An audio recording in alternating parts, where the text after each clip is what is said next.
Hello friends, welcome back to R K Sneha work. आज हम बताएंगे ओमकारेश्वर ज्योतिर्लिंग का रहस्य। 12 ज्योतिर्लिंगों में से चतुर्थ ज्योतिर्लिंग ओमकारेश्वर है। यह मध्य प्रदेश के शिवपुरी में स्थित है। यहाँ 2 ज्योतिर्लिंगों की पूजा की जाती है, ओमकारेश्वर और अमलेश्वर। शिवपुराण के कोटिरुद्र संहिता के 18वां अध्याय में इसका वर्णन मिलता है।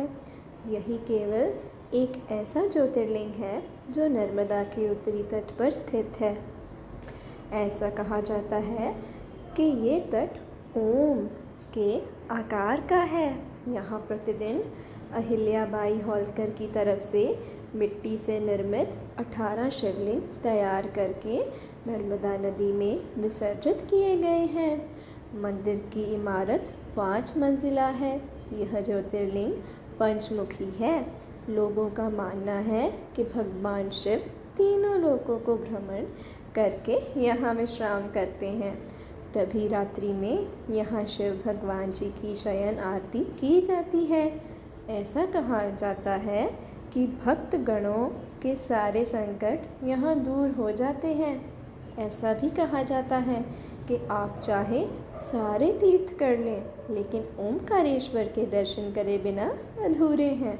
इसलिए भक्तगण दूर दूर से यहाँ भारी संख्या में आते हैं। इसके बारे में एक कहानी भी बहुत प्रसिद्ध है।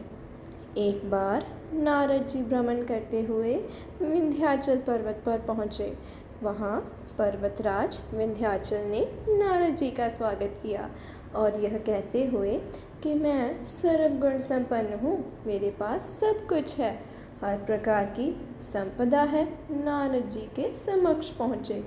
नारद जी विंध्याचल के अभिमान युक्त बातें सुनकर लंबी सांस खींचकर चुपचाप खड़े रहे।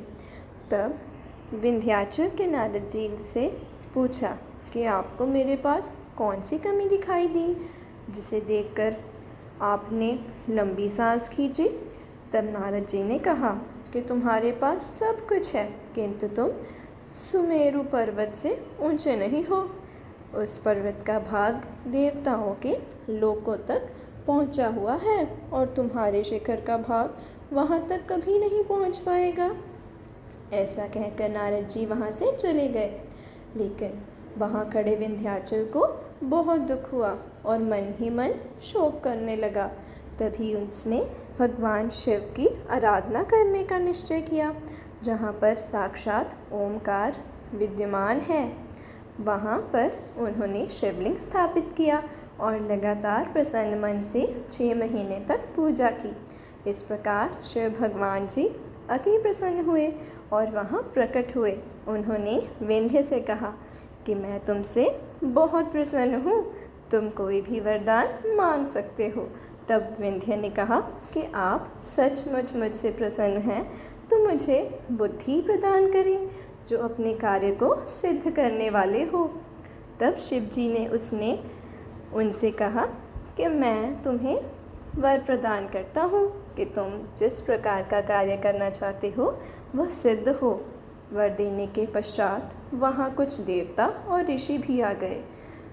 उन सभी ने भगवान शिव जी की पूजा की और प्रार्थना की कि हे प्रभु, आप सदा के लिए यहाँ विराजमान हो जाइए। शिव भगवान अत्यंत प्रसन्न हुए। लोक कल्याण करने वाले भगवान शिव ने उन लोगों की बात मान ली और वह ओमकार लिंग 2 लिंगों में विभक्त हो गए। जो पार्थिव लिंग विंध्य के द्वारा बनाया गया था वह परमेश्वर लिंग के नाम से जाना जाता है और जो भगवान शिव जहाँ स्थापित हुए वह लिंग ओमकार लिंग कहलाता है। परमेश्वर लिंग को अमलेश्वर लिंग भी कहा जाता है और तब से ही ये दोनों शिवलिंग जगत में प्रसिद्ध हुए।